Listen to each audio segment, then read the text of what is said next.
নমস্কাৰ। আপোনালোক সকলোকে মই সত্যৰঞ্জন বৰাই মোৰ নতুন ইউটিউব চেনেল সত্য বিচাৰ নামৰ এই নতুন ইউটিউব চেনেলটোলৈ পৰম আন্তৰিকতাৰে স্বাগতম জনাইছোঁ। এটা কথা মনলৈ আহি আছে বন্ধুবৰ, মই অভ্যাসৰ মাধ্যমেৰে বা মই যিমানখিনি মই পঢ়া শুনা কৰিছোঁ তাৰ মাধ্যমেৰে এটা কথা অনুভৱ কৰিছোঁ যে আমাৰ যিমানবোৰ মানসিক অশান্তি আছে, এংজাইটি আছে বা যিকোনো ধৰণৰ হতাশাগ্ৰস্ততাত আমি যি ধৰণে ভুগোঁ বা যি ধৰণে আমি অস্থিৰ হওঁ যিকোনো সময়ত বা যিকোনো মুহূৰ্তত আমি যেনেকৈ বিচলিত হওঁ তাৰ কাৰণটো কি বাৰু? ক'ৰবাত মই যি অনুভৱ কৰিছোঁ আমাৰ এনে বহু সমস্যাৰ কাৰণ হ'ল আমি আচলতে আমাৰ প্ৰকৃত তত্ত্বটো আমি যে মানুহ বা মানুহৰ পৰা আমি আমাৰ যিটো পৰিক্ৰমা, জীৱনৰ পৰিক্ৰমাটো হয়তো চাগে আমি ক'ৰবাত বুজি নাপাওঁ সেইকাৰণেই চাগে বুলি মই ভাবিছোঁ বা মই অনুভৱ কৰিছোঁ। কাৰণ মোৰ জীৱনৰ এনেকুৱা কিছুমান সময় গৈছে, এনেকুৱা কিছুমান মুহূৰ্ত গৈছে যিবোৰ সময়ত যিবোৰ মুহূৰ্তত মুখ চম্ভালিবলৈ মোৰ বাহিৰে আন কোনো নাছিলে। আৰু যিসকল লোক সেইখিনি সময়ত আছিলে হয়তো তেওঁলোকেও বিভিন্ন কাৰণত মই যি ধৰণে বিচাৰিছিলোঁ সেই ধৰণে হয়তো বা মোক সেইখিনি দিব পৰা নাছিলে বা মই মোৰ মনে বিচৰা কথাবোৰ বা মোৰ যিটো মোৰ চিন্তাই বিচৰা কথাবোৰ হয়তো ক'ৰবাত যিটো কয় বেমাৰ চাই হয়তো দৰৱটো পৰা নাছিলে। সেইখিনি সময়ত বহুত কষ্ট হৈছিলে, তেতিয়া নিজে নিজক চম্ভালিব লগা হৈছিলে বিভিন্ন সময়ত তেতিয়া এটা কথা বুজি পালোঁ যে এই শৰীৰটো আমি যে কওঁ শিৱনো কি আচলতে? এই শৰীৰটো নহয়, শটোত যদি আপুনি হচৰিকাৰ লগাই দিয়ে শিৱ হৈ যায়। মানে মৃতদেহ, ডেড বডি। এই শটোত যেতিয়া আমি প্ৰাণ প্ৰতিষ্ঠা কৰোঁ, যেতিয়া প্ৰাণ আহে, যেতিয়া প্ৰাণ থাকে সজীৱতা থাকে, তেতিয়া সেই শদেহ এটা শিৱলৈ পৰিণত হয় বুলি মই ভাবিছোঁ, মই অনুভৱ কৰিছোঁ। আৰু এইখিনি মোৰ উপলব্ধি, মই যি অভ্যাস কৰি আছোঁ, মই যি প্ৰেক্টিছ কৰি আছোঁ, মই যি পঢ়া শুনা কৰি আছোঁ, যি বিশ্লেষণ কৰিবলৈ চেষ্টা কৰিছোঁ, তাৰ পৰা উপলব্ধি কৰা বিষয় যে এইটো মোৰ শদেহ। আৰু এই শদেহটো ওপৰত যেতিয়া প্ৰাণ হ'ব, যেতিয়া প্ৰতিষ্ঠা হয়, তাৰমানে মই যেতিয়া সজীৱ হৈ উঠিম ভিতৰৰ পৰা, আৰু যেতিয়া মই অশান্ত হ'ম, অস্থিৰ হ'ম, হতাশাগ্ৰস্ত হ'ম, তেতিয়া ক্ৰমান্বয়ে মই মৃতদেহৰ ফালে, জড়তাৰ ফালে গতি কৰিম তাৰমানে, নহয় জানো?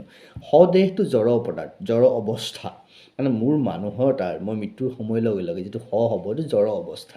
এতিয়া মই কথা কৈ আছোঁ, আপোনালোকে শুনি আছে। এইটো আমাৰ জীৱিত অৱস্থা, সজীৱ অৱস্থা। যদি মই সজীৱ অৱস্থাত নাথাকোঁ, অশান্ত হৈ থাকিলে খং উঠে খুবকৈ, নহয়? কথা পাতিব মন নাযায়, কথা পাতিলেও কাজিয়া কৰিবলৈ মন যায়। তো এনেকুৱা ধৰণৰ যিবোৰ পৰিৱেশ আমাৰ হৈ থাকে বা বেয়া কথা ওলায় মুখৰ পৰা, এই গোটেই কথাবোৰে আমাক আচলতে হতাশাগ্ৰস্ত হৈ যায়, ক্ৰমান্বয়ে আমাক জড়তাৰ ফাললৈ লৈ যায়, শদেহৰ ফাললৈ লৈ গতি কৰি গৈ থাকে। সেইকাৰণে আমি আত্মহত্যাৰ নিচিনা চিন্তাবোৰো আমাৰ মনলৈ আহে। আৰু যেতিয়া আপুনি প্ৰাণ পায়, ভিতৰৰ পৰা সজীৱ হ'ব, অনুভৱ কৰিব যে এইটো মোৰ শদেহ, আচলতে ইয়াত মই প্ৰাণ দিব লাগিব, তেতিয়াহে মই শিৱ তত্ত্ব, ভগৱানৰ তত্ত্ব, ঈশ্বৰৰ তত্ত্ব, প্ৰাকৃতিক তত্ত্ব, প্ৰকৃতিৰ তত্ত্ব মই অনুভৱ কৰিব পাৰিম। তেতিয়াই আপুনি শদেহৰ পৰা শিৱলৈ ৰূপান্তৰিত হ'ব। তাৰমানে জড়তাৰ পৰা জীৱন্তলৈ, জড়ৰ পৰা জীৱলৈ আপুনি ৰূপান্তৰিত হ'ব। আৰু যেতিয়াই আপুনি জড়ৰ পৰা জীৱলৈ ৰূপান্তৰিত হ'ব, তাৰমানে আপুনি শদেহৰ পৰা শিৱলৈ ৰূপান্তৰিত হৈছে। আৰু তাৰপিছত যেতিয়া আপুনি সজীৱ হৈছে, আপোনাৰ ভিতৰৰ গোটেই যিবোৰ হৰমন আছে, যিবোৰ অংগ পতংগ আছে, যিবোৰ তান্ত্ৰিকা আছে, যিবোৰ শিৰা উপশিৰা আছে, সকলোবোৰে লাহে লাহে এক্টিভ হ'ব আৰম্ভ কৰিব, কাম কৰিবলৈ আৰম্ভ কৰিব। কাৰণ আপুনি ক'ৰবাত নিজৰ ভিতৰত সেই প্ৰাণৰ যিটো শক্তি, প্ৰাণৰ শক্তিটো অনুভৱ কৰিব পাৰিছে। তাৰ ভিতৰৰ পৰা লাহে লাহে আপুনি শিৱৰ পৰা শক্তিলৈ ৰূপান্তৰিত হৈছে, কথা ক'ব শিকিছে, জানিছে, বিশ্লেষণ কৰিব পাৰিছে, সুস্থিৰ হ'ব পাৰিছে, নিজক চম্ভালিব পাৰিছে, সংযমী কৰিব পাৰিছে, নহয়?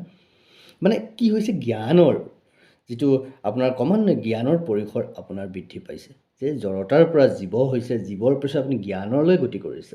তাৰমানে শিৱৰ পৰা শক্তিলৈকে আপুনি গতি কৰিছে, আপুনি জড়তাৰ পৰা জীৱৰ পিছত আপুনি জ্ঞানলৈ গতি কৰিছে। তাৰপিছত যেতিয়া আপুনি শক্তি আহৰণ কৰিছে, আপুনি জ্ঞান আহৰণ কৰিছে, তাৰমানে আপুনি অনুভৱ কৰিব পাৰিছে ভাল কোনটো, বেয়া কোনটো, শুদ্ধ কোনটো, অশুদ্ধ কোনটো, কৰিব কি লাগে, কৰিব কি নালাগে, এনেকৈ ভাবিলে কি হ'ব, তেনেকৈ ভাবিলে কি হ'ব, নহয়?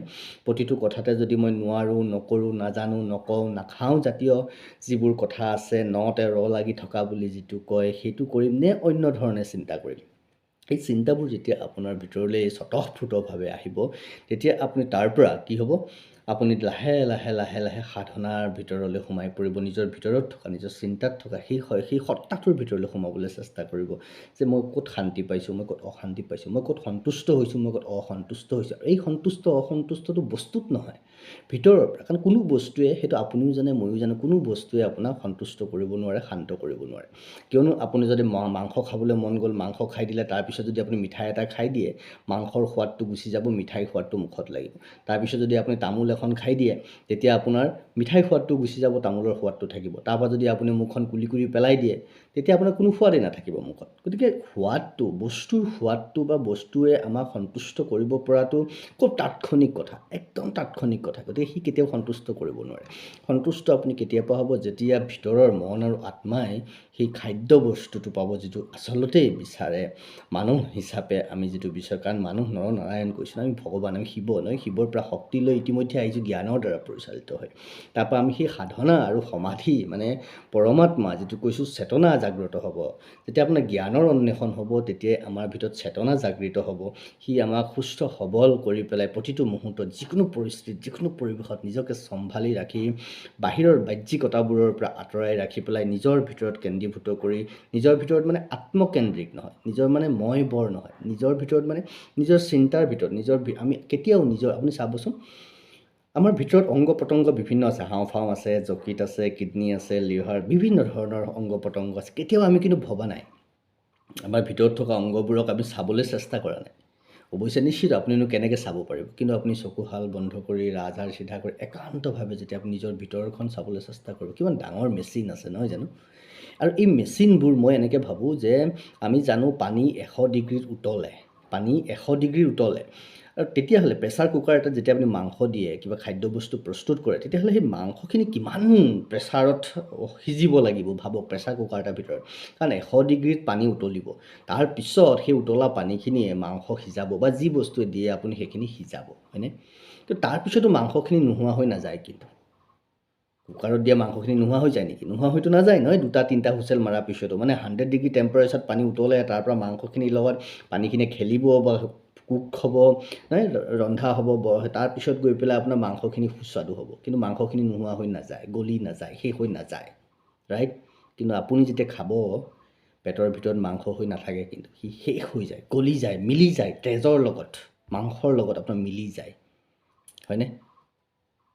তেতিয়াহ'লে পেটৰ ভিতৰত কেনেকুৱা সাংঘাতিক টেম্পাৰেচাৰ থাকিব পাৰে, কেনেকুৱা সাংঘাতিক মেচিন হ'ব লাগিব আমাৰ গোটেই ভিতৰত। আমি কি মেচিন দেখা পাই আছোঁ বাহিৰত? আমি বাহিৰত যিমান ডাঙৰ ডাঙৰ, যিমান বৃহৎ বৃহৎ মেচিন নেদেখোঁ, যিমান সাংঘাতিক মেচিন বুলি আমি দেখাম, কিন্তু আমাৰ ভিতৰত থকা মেচিনটোৰ কথা ভাবিছেনে? প্ৰেছাৰ কুকাৰত থকা কিমান টেম্পাৰেচাৰে আপোনাৰ মাংস গলাব নোৱাৰে, কিন্তু আমাৰ ভিতৰৰ এই মেচিনটোৱে পেটটোত মাংস গলি নোহোৱা হৈ যায়। এই বস্তুবোৰ যেতিয়া জানিব বিচাৰিব, চাব বিচাৰিব, তেতিয়া নিজৰ শৰীৰটোৰ প্ৰতি, নিজৰ দেহাটোৰ প্ৰতি আত্মসাক্ষাৎকাৰ যিটো হ'ব, যেতিয়া আত্মসাক্ষাৎকাৰ, মই নিজৰ লগত, নিজে কি, পৰমাত্মা, তেতিয়াই দেখিব ভগৱান ক'ত। আপোনাৰ সন্মুখত আপোনাৰ ভগৱানে আহি থিয় দিবহি। তেতিয়া আপুনি উপলব্ধি কৰিব যে মই কি, মই কোন, মই কি কৰিছোঁ আৰু কি কৰিব লাগে। আশা কৰোঁ আপোনালোকে কথাখিনি শুনিছে আৰু ভাল পাব বুলি ভাবিছোঁ। ভাল পালে নিজৰ নিজৰ বন্ধু মহলৰ মাজত শ্বেয়াৰ কৰিব, আৰু কিবা মন্তব্য দিব লগা থাকিলে ইয়াতে আগবঢ়াব। নমস্কাৰ।